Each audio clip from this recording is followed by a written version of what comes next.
My name is Bob Morlino. I know probably half the people in the room, maybe a few that don't know me. So I'm a lead instructor with the Vermont Fire Academy and also a hazmat technician with the Vermont Hazardous Material Response Team. This program was put together by the Fire Academy, myself, and two other instructors at the Fire Academy put this program together about 3 years ago. The Fire Academy was getting a lot of questions from fire departments saying, hey, these EV fires, EV meaning electrical vehicle fires we see on YouTube, you know, they're coming here to Vermont. We need to understand how to handle these EV fires. So we started to research it. Three of us started to research it on behalf of the Fire Academy. We went to webinars, we read reports, went to all kinds of training and put together this presentation. The original presentation is a 2.5-hour training program for firefighters throughout the state. We've trained probably, I want to say about 1,500 firefighters throughout the state. And if you're a firefighter in the room, you really want to see the 2.5-hour training version of this. And I would suggest, you know, you get a hold of myself or the Fire Academy, any hazmat team member, and request that training. We'll come out to your fire department and do the training. So again, what I had to do here, since we only have 45 minutes, is I condensed it. I did not include a lot of the firefighting techniques in here, primarily because this audience, a lot of emergency management people in this audience, you know, I didn't want to do it heavily in firefighting. I wanted to make sure that you get a general understanding of lithium-ion batteries and what happens when it goes into what's called the thermal runaway. A lot of videos in here. This is not meant to scare you, although it is pretty scary, some of the videos you'll see. It's meant to just have you be aware. We all have lithium-ion batteries. We use them all the time. Everyone in the room. I mean, my phone here is a lithium-ion battery. These two computers are a lithium-ion battery. My watch is a lithium-ion battery. They're all over the place, and they're very good. I mean, they do very, very well. They do a lot for us. So it's not an anti-lithium-ion battery presentation. It's just to make you aware of what happens when they do go awry and how to handle the situation. So again, lithium-ion batteries. Why do we have them? Why do we use them? This graph shows the lithium-ion not lithium-ion battery. Shows battery usage over the years as time goes on, right? And as you're going up this way, the energy density of a battery is getting higher, and they're getting lighter weight. So you start out with lead-acid batteries. Lead-acid batteries have been around for couple of 100 years, really.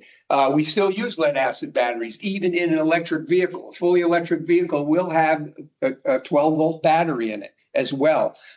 So they're still around. We still use lead-acid batteries. Then, if you all remember, and we're talking now about rechargeable batteries here. Then we had NiCads. You all remember NiCads came and they were great, right? We have the rechargeable battery now. You hardly see any NiCads anymore. They're not used as often anymore. Then we had the nickel metal hydride batteries was the next evolution. Again, more energy density in the same space. Then came lithium-ion. By the way, lithium-ion batteries, the first lithium-ion batteries were made back in the 1970s, actually. They weren't commercialized until about in large scale until about 15 years ago, 20 years ago, maybe. So that's where we have the lithium-ion. Don't be confused with lithium-ion versus lithium metal. We still have lithium metal batteries. That's the actual lithium metal. That is not a rechargeable battery.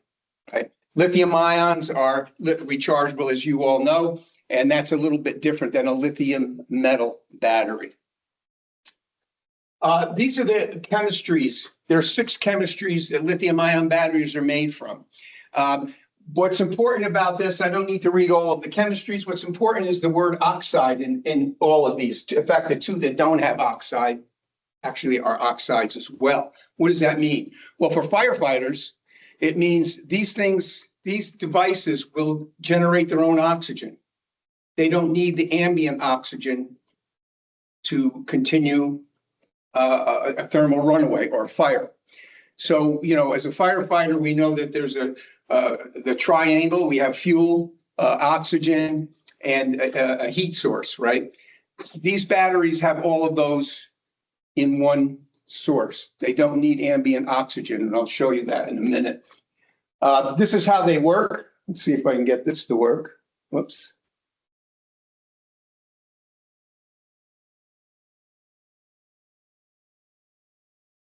You're going to hear this. So what we have here is a lithium-ion battery. The lithium ions in that area. And what they'll do is they give up an electron, and then that lithium ion moves from the anode to the cathode, and it moves through that yellow separator in the middle. You see the separator. So lithium ion gives up the electron. The electrons flow through, in this case, a motor, and go to the other end. Now it's recharging. We're pushing electrons into this battery now. It's recharging. The lithium ions go again past through that separator and accept an electron. Okay, so that's how these work.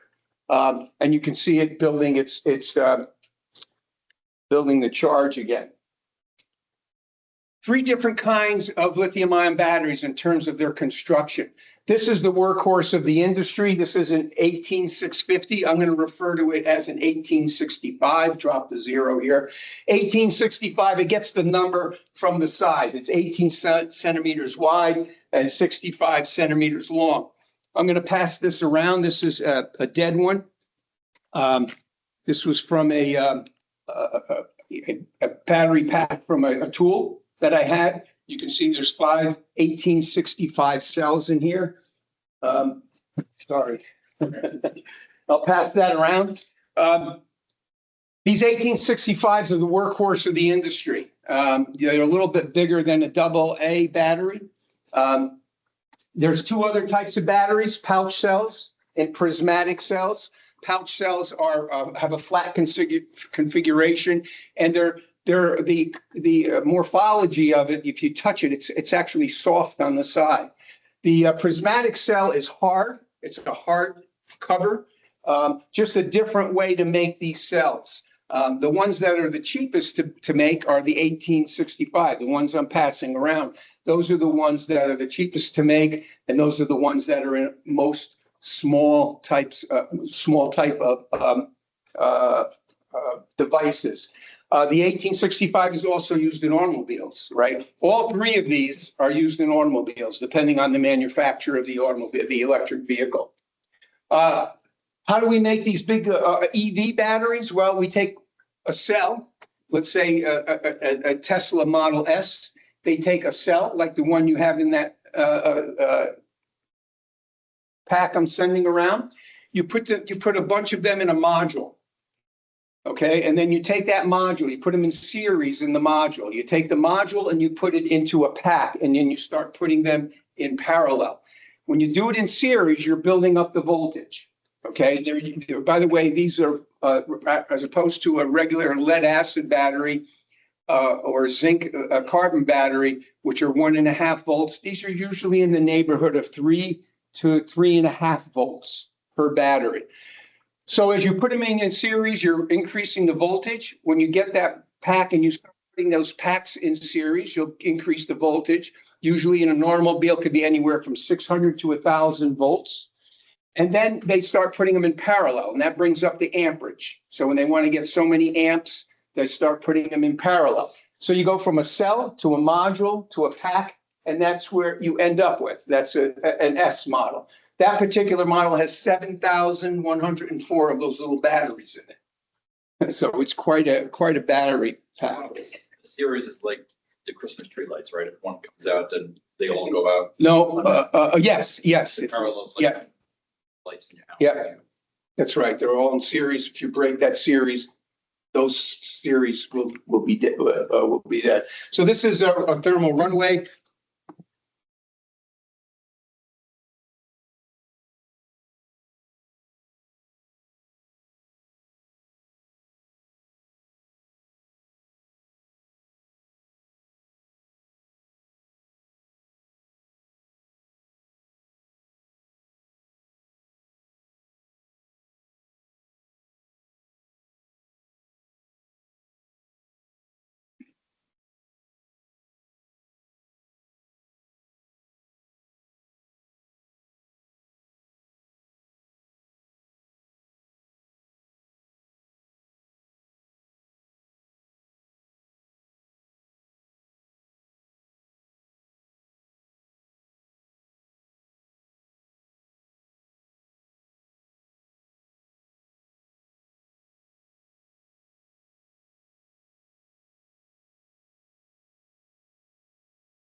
They talk about that device in there. It's called a battery management system. That pack that I'm sending around, if you look at there, there's a circuit board attached to it. That circuit board is the battery management system. It is designed with that battery for that battery pack for that tool that it goes into. What a lot of people end up doing with these battery systems is they make their own. They go online, buy their own lithium-ion batteries, put them in series, make their own battery packs. And either they don't have a battery management system or they buy a battery management system that's not tuned to those battery packs and the usage. And that's where we start to get into problems with these batteries going into thermal runaway. What this battery management system will do, it will detect as you go to charge these batteries. If it detects that one of these batteries isn't charging, it stops. It goes dead. It will not charge the rest of the batteries. If it sees a battery overheating, it will shut down as best it can. So there's a lot of things that are designed in these battery management systems, and when people start mixing and matching these, they get into problems. Question from the chat. Are lithium-ion batteries more likely to catch fire when they're recharging than when they're not recharging? Yeah, good question. They found that it's evenly dispersed. So a third of them go into thermal runaway and charging. A third of them go into thermal runaway just sitting around, and a third of them go into a thermal runaway when they're discharging. So it's pretty evenly spaced. Good question, though. So these are the kind of things thermal runaway can cause: physical abuse, dropping, crushing of them, thermal abuse. And the thermal abuse is not only overheating, it also very, very cold temperatures, and then charging it when it's been sitting at 10 degrees Fahrenheit, let's say, and you go to charge it. That can also cause thermal runaway. Electrical abuse, manufacturing defects, and so on. Typical effects. What happens when it goes into this thermal runaway? There's a rapid release of gases, and you're going to see that visually here in a few minutes. These gases are extremely flammable and they're toxic, these gases. Not just electric vehicles. So again, when we started this study and we started to put this program together, we were looking at just electric vehicles. We started to pull information about lithium-ion batteries and electric vehicles. This was what firefighters were asking for. We come to find out that, in fact, a lot of these lithium-ion battery fires have are not in electric vehicles. They're in a lot smaller things like e-mobility. We use the term in this area, we term e-mobility devices like scooters, e-bikes, hoverboards, wheelchairs, electric wheelchairs. Most of these will happen, most of these thermal runaways happen in those kind of devices than in electric vehicles, actually. So we broadened our study of what we were looking at here for the firefighters. Any device with a lithium-ion battery can go into thermal runaway. So the threats posed by thermal runaway: very high heat, very, very quickly. So in the fire industry, in the fire business, we talk about a heat release rate. And a heat release rate in an overstuffed chairs for purposes of this group, 1.1 megawatts, okay, is what a fully involved overstuffed chair will cause. 1.1 megawatts, and it'll reach that in about 2 to 3 minutes. A lithium-ion battery fire and thermal runaway will reach that same level of heat release rate in 13 seconds. So it's a lot of heat very, very quickly. So it gives off a massive evolution of toxic gas, and it comes out very, very fast. And there's this flame jetting, which you're going to see here in this video. So the flame will jet out of the battery, and this is thermal runaway in small batteries like this, right? The 1865. So this is a test. They heated the battery up. You can see the flame jetting. So any combustible near that obviously is going to catch fire.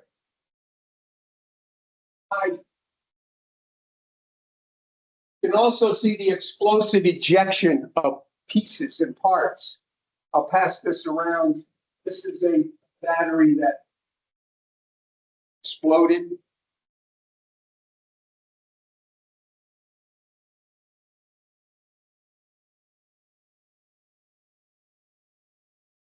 last one is, yeah. So these, again, gases are emitted very, very fast and a lot of gas. I mean, here's the difference for firefighters. Firefighters are used to smoke. They're used to toxic gases. They put on their SCBA. They go into burning buildings all the time. We do this all the time. And these are the gases that were found from a lithium-ion battery. They ran a bunch of tests. These are two different chemistries. It doesn't really make any difference what the chemistry is. But what you'll see there is HC is hydrocarbon. HC in that pie chart is hydrocarbon. Every structure fire will have hydrocarbons. Any automobile fire, gasoline-powered engine, car fire, there'll always be hydrocarbons coming out in the smoke. Carbon monoxide. Obviously, we all know carbon monoxide comes from incomplete combustion, and that also will come out in a car fire or a structure fire.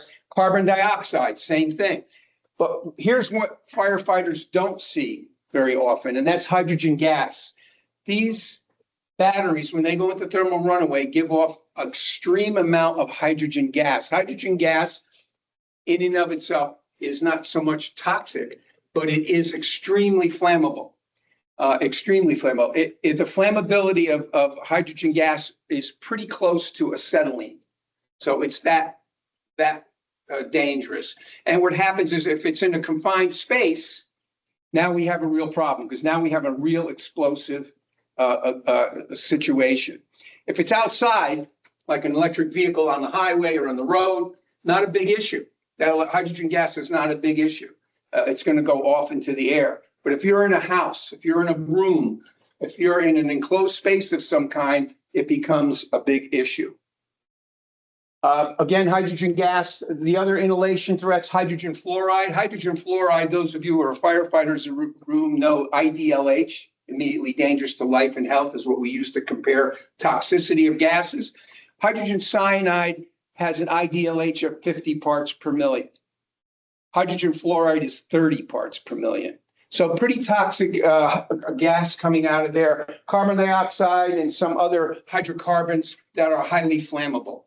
So the electrolyte in these batteries is a flammable mixture. It's a flammable. If I had the electrolyte here, I could put a match to it. It'll just go up in flames very quickly. That's where the fuel comes from in these thermal runaway situations. The bottom line there, the FAA wanted to know, they have some of these going off in a plane when it's up at 35,000 feet, right? They wanted to know how much gas is coming out of these things. They took 1865 cells and at 100% state of charge, 8 liters of gas out of one cell. It's quite a bit of gas. So this is an example of what can happen. So this is in China, I believe. It's a scooter rental place. All these scooters are plugged in somewhere. The speed of this will be 4 times, but even if in your mind slow it down, you'll see how fast this happens. So a scooter over here is going to go into thermal runaway, and I want you to see what happens here. There's no sound here. You can see that gas going across the floor. I believe that's probably carbon dioxide. Carbon dioxide is heavier than air. The rest of the gases are probably carbon monoxide and hydrogen gas. Plenty of ignition sources in here, right? These are all plugged in somewhere in a flashover, right? That flashover happened in about a minute and a half from the start of the thermal runaway. This is a very interesting one. This is a fellow driving his e-bike. He has a very unique way of trying to put the fire out.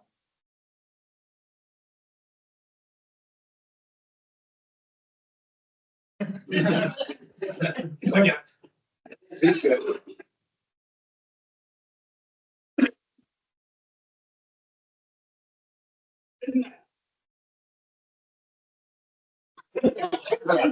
He's got a GoPro on and he's filming it with his phone at the same time. And then he walks through this cloud.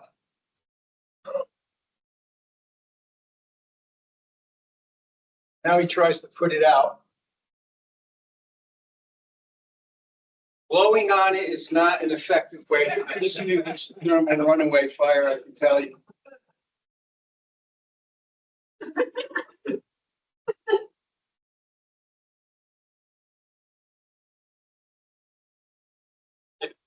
We had to beep out some of the language.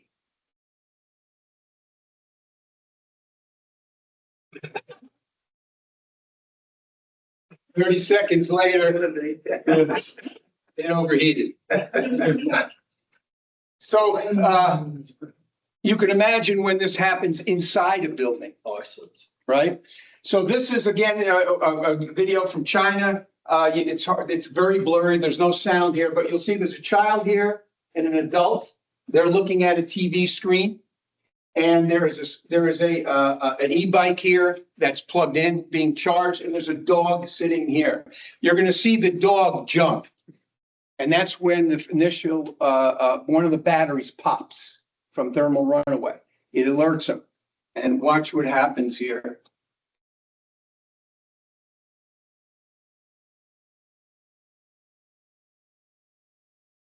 So you see the dog, they jump up. You can see smoke emanating from the bike. He pulls the plug, but pulling the plug, and once thermal runaway starts, not gonna help you. And you can see how fast, and that wasn't sped up. A fast flashover. I don't know what happened to these people. He did grab the kid and started to run out the room, which was the proper thing to do instead of trying to put the fire out. I thought you were going to try and take it outside. Yeah, this is a different situation. This scooter goes into thermal runaway. What I want you to take from this one is the explosion of parts, flames, right? Flammable parts going across the room. This poor guy slides into second base here in a minute. So he's running around. He gets something here. I haven't figured out what it is he gets. Brings it over, but he slips. And you can see the exploding parts, exploding flammable. There's a Christmas tree here. I don't know if it's a natural tree or not, but. And you can see again the pieces going all over the place.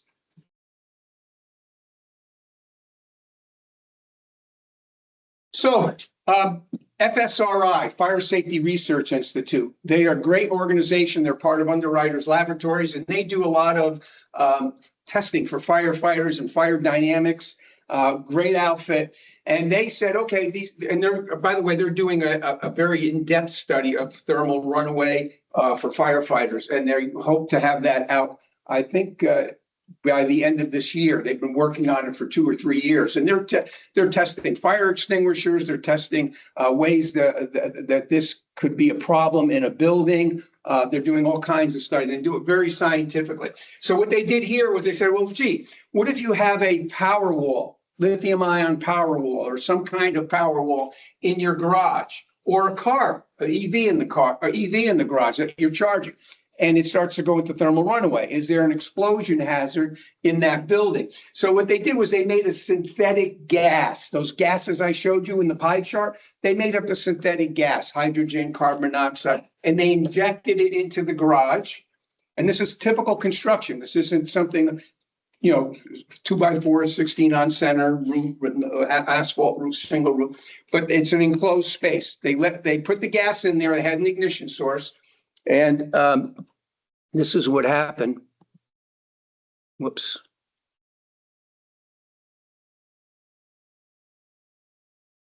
So this is slow motion. They pumped the gas in, they ignited it. And it blew that door right off. Now, when firefighters will say, well, okay, can that really happen? This was a test and they had synthetic mixture in there. Would this really happen in real life? Well, out in Colorado, fire department was called to a smoke coming from a garage, right?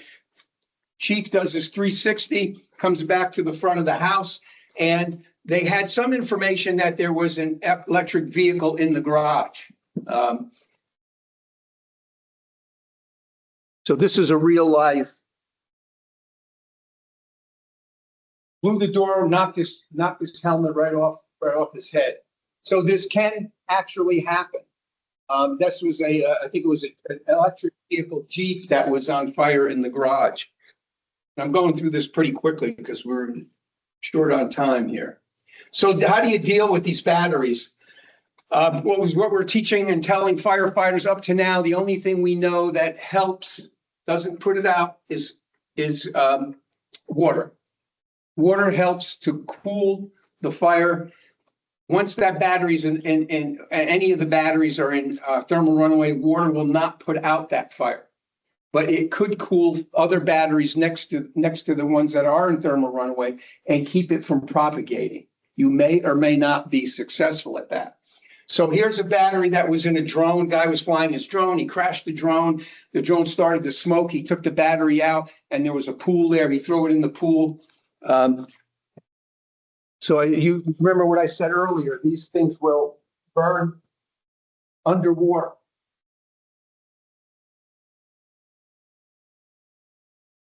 At the bottom of the pool. I hope it's a gunite pool and not a vinyl line pool.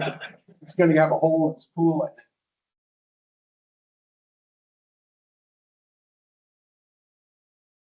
So generating its own oxygen, it will burn underwater. So water itself will not stop the fire. I like fire blowing on it the best. Yeah, blowing on it maybe it's a little bit more effective. I don't know. Fire extinguishers don't work, right? Your A, B, C, D fire extinguishers, none of them work.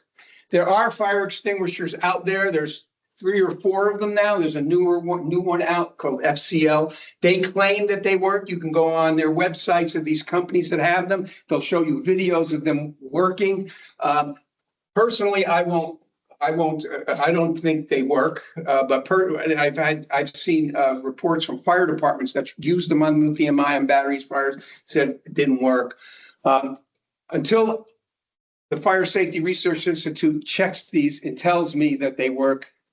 They don't work. Yeah. So Intergen, FM 200, all those fire suppression systems in computer rooms are useless because they don't throw an oxygen? They are absolutely useless. And there's proof of that. There's proof of that. And all they will do is there's a lot of plastic in those rooms because a lot of these lithium-ion batteries are encased in plastic case. It'll keep the plastic from burning. But after that dissipates, that clean agent dissipates, they're going to catch fire anyway. This is a Casella location. This is a transfer station. I don't want to pick on Casella here because they changed this is an old video, and their experience in Casella or any transfer station is, we sometimes get a lot of stuff in here. Something catches fire. We isolate it a little bit, keep it away from the other combustibles, paper and cardboard, and we put it out with fire extinguishers. What they didn't realize here is they had a lithium-ion battery fire. They didn't know that fire extinguishers cannot put it out. So this is sped up a little bit. You can see a fire starts, and this is their operation. So you isolate it, which is the proper thing to do, and you put it out with a fire extinguisher. Normally it works, right? If this is just a short circuit regular battery, that short circuit got some combustibles on fire, but a lithium-ion battery will not work. You can see them running around. I don't know how many, I tried to count how many fire extinguishers they used here. It was quite a few. Casella, by the way, since that time has changed their procedures. Their procedure now is to isolate it, bring it out of the building, completely out of the building, away from everybody, let it burn. Just let it burn over there and go back to work, right? Keep people away from it. And that's their procedure now, and they do a good job of it. And these guys are breathing all this stuff. There's no SCBA on here, so not a really good situation. Question for you in the chat. Yeah. Is the water safe to swim in after a battery has itself? That's a good question. A lot of these materials that come out of the battery are some of them are water soluble, some of them are not. Some of them are gases, so the gases will come up through the water and come out. No, I would say probably not, but I have not seen any studies about it. But I would say that there's probably things in that water that you wouldn't want to swim in. Of course, this all depends on how big the pool is. If you're an Olympic-sized pool, and there's only one of these batteries in it that went awry. Probably not a big deal, right? Shocker with chlorine. Yeah, that's. What we have to tell the firefighters, what we explain to firefighters in overhaul, be aware that all of these batteries that came out of something have the potential of going to thermal runaway while you're still in the building. So one guy in, I think it's out west in Oregon, one firefighter says, leave no battery behind. Get these batteries out of there, out of the building. They can catch fire. So electrical vehicles, this graph shows the number of electrical vehicles registered in Vermont. This says 15,000 here. I think it's closer to 19,000 now. Electric vehicles are not new. Back when this one was made in 1911, about 40% of vehicles on the road were electric at that time. Of course, they were lead acid batteries, not lithium ion. About 40% were steam engines. Gasoline engines were very new at the time. But we have a lot of electric vehicles, and of course, we have a lot of tourists come in, and a lot of them are driving electric vehicles.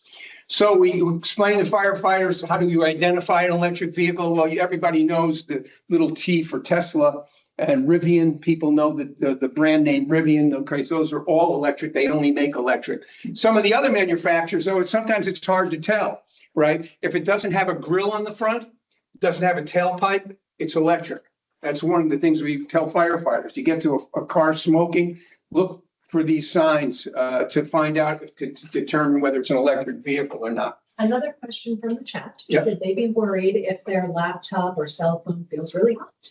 Yes, absolutely. If your cell phone, laptop, and you're in a relatively cool environment, obviously, if it's sitting out in the sun, it's going to be very hot. But it could be an indication that thermal runaway may be happening. If it is happening, it's going to happen quick. It's not going to get hot, be in thermal runaway, not know about it for an hour, right? It's going to happen. Yep. Do you have the same concern For hybrid? hybrid, yes, hybrid vehicles will have the same issue. They have the same issue, but hybrid vehicles have a smaller battery pack, right? Because they're hybrid, there's smaller battery pack. But there's some data that shows that hybrids actually catch fire more often than fully electric. I'm not sure why that is. There's some speculation on that, but yes, they can also have a problem. I'm going to skip this slide. It just shows a EV with jetting. We're running out of time here. So some of the tactics, we say use water to cool the batteries just to stop the propagation. It will not put the fire out.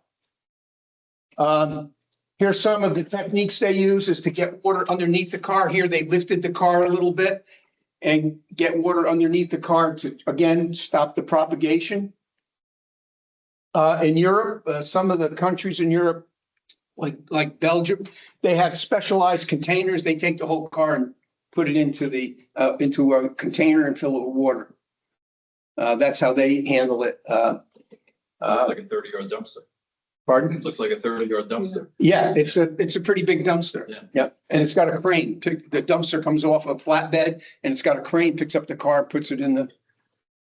There's specialty under car nozzles that can be purchased. Some of them up to $40,000. A little bit crazy, but they're very expensive. Some of them are not as expensive, like this one here, the Turtle Fire System. So there's some things out there firefighters, fire departments can do. Again, they will not put the fire out.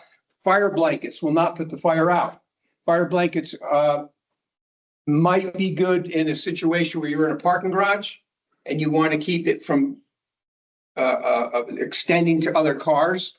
Might be a place to use a fire blanket. Fire Service Institute, Safety Institute has just looked at some of these and put out a notice saying, hey, you put this over a car, that hydrogen gas builds up, and guess what happens? Poof. There's a little bit of can be a little bit of an explosion. So they're saying be careful with blankets. Again, this is a situation, fire department shows up. This is a FedEx truck, started to smoke The driver realized it. He put the landing gear down, pulled the tractor away, called the fire department. Fire department shows up and they say, okay, it's smoking. The driver tells them, look, there's nothing in this truck except what's up front here. There's a pallet with a battery that came off a large electric bus. It's a Tesla battery. It's going back to the factory, started to smoke. So fire department says, okay, let's cut a hole here and we'll put water into it to get this start this fire out. And so normally you would make a triangular cut. Let's give me a slow motion view of this. So what's happening? Sparks are going inside the truck, right? Hydrogen has built up in that truck, right? Carbon monoxide, hydrogen has built up. It blows off the door in the back. Thank God there were no firefighters at the back of this truck where the roll-up door is. They probably would have been injured.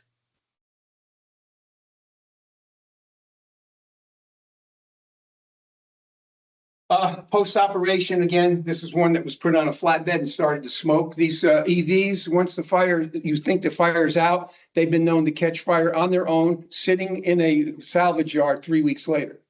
So you just don't know. Energy storage systems. This is a picture of an energy storage system of Green Mountain Power in Panton. This happens to be one in Panton. These are not walk-in units.